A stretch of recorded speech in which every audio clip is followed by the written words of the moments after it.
গল্পের শিরোনাম কোরআনের আলো। এক গ্রামে ছিল হাফিজ নামের এক ছোট্ট ছেলে। সে খুব দুষ্টু ছিল। সারা দিন বন্ধুদের সাথে খেলাধুলা করেই সময় কাটাত।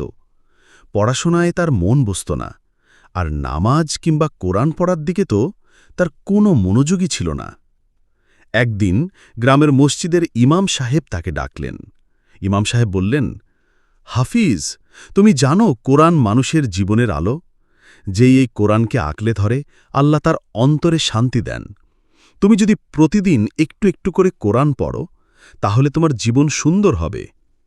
হাফিজ প্রথমে পাত্তা দিল না, কিন্তু একদিন তার বাবার শরীর খুব খারাপ হয়ে গেল। ডাক্তার দেখালেও কোনো উন্নতি হচ্ছিল না। তখন ইমাম সাহেব বললেন, তুমি তোমার বাবার জন্য দোয়া করো আর কোরআন তেলাওয়াত করো। ছোট্ট হাফিজ দ্বিধা নিয়ে কোরআন খুলল। তার অশুদ্ধ তিলাওয়াত হলেও সে আন্তরিকভাবে পড়তে লাগল। আশ্চর্যজনকভাবে কিছুদিনের মধ্যেই তার বাবার অসুখ অনেকটাই ভালো হয়ে গেল। এবার হাফিজ বুঝতে পারল কোরআনের মধ্যে সত্যিই বরকত আছে। সে প্রতিদিন নিয়ম করে কোরআন পড়া শুরু করল। ধীরে ধীরে সে সুন্দরভাবে তিলাওয়াত শিখে নিল, আর গ্রামের সবাই তার মিষ্টি কণ্ঠে কোরআন শুনে মুগ্ধ হতে লাগল।